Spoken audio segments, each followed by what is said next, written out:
Hi, thanks for watching Peter's Weird Adventures, and today I'm making a Georgian chicken stew called Chakhokhbili. I know it's a mouthful, but it's really not that hard, I promise. Now I'm going to be doing it a little bit different.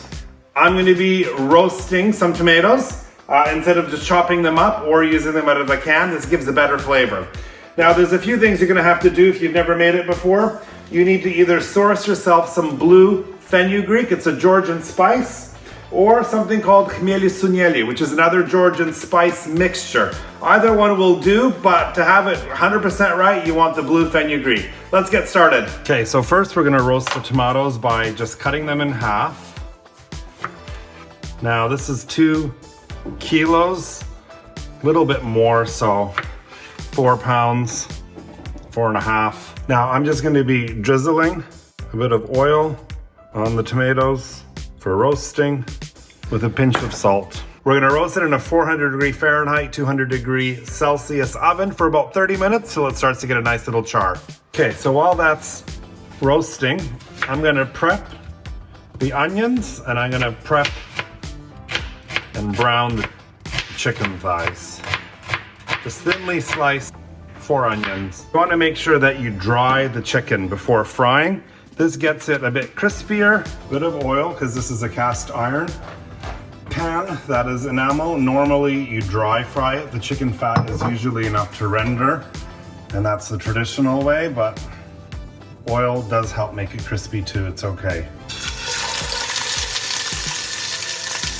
Skin side down first. I'm gonna cook this in batches. I'm gonna now flip these over. Now these are not cooked. They are just seared. The cooking will finish in the pan with the tomato and the onions and the spices.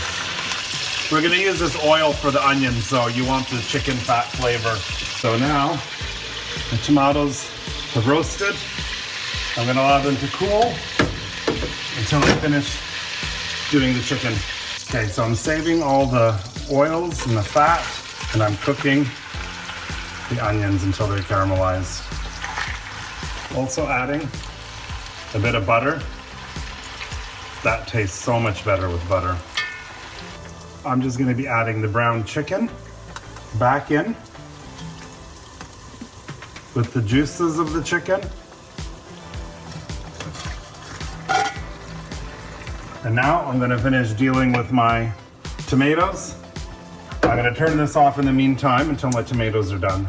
So this is the tricky part. You want all the juices of your roasted tomatoes, but if you cut on the cutting board, it's all gonna fall apart. So what I'm gonna do is I'm gonna just throw it all in here, and I'm gonna cut inside the bowl. It's just gonna be roughly chopped because it's all gonna fall apart anyway. And I find this easy to peel when it's roasted. Otherwise you have to slice an X, and then you have to parboil, blanch it, peel it. Okay, so now I'm just gonna cut it. I'm just using 2 knives. You could use a knife and a spoon, or a fork, I mean. And there you go. And then the roasted tomatoes. That now gets added in.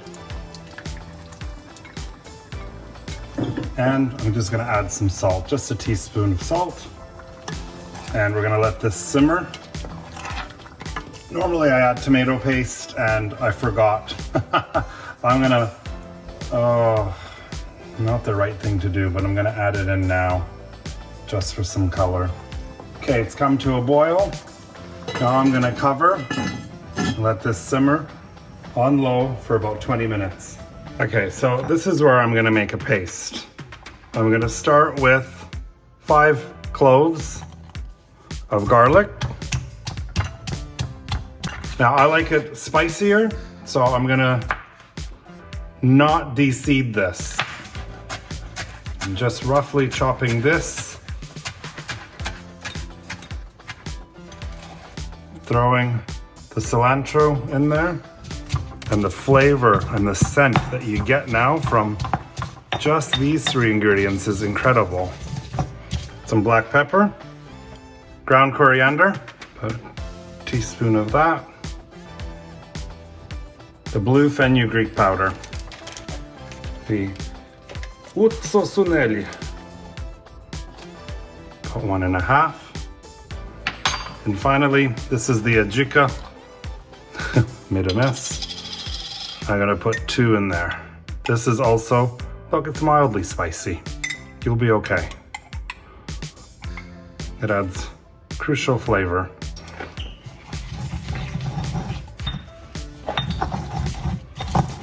There you go.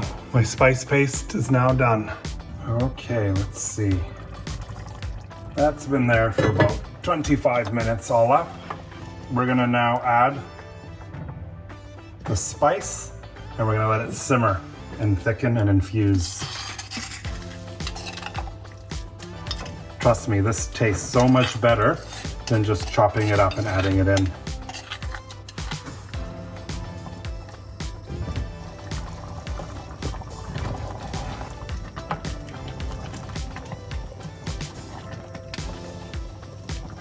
Okay, so that's it. That's how you make Chakhokhbili, the tasty Georgian chicken stew. I promise you, you're gonna love the flavors. Take that extra step, roast it, use a mortar and pestle, get the best of the Georgian flavors that you can. Recipe tips on my website. See you next time. Okay.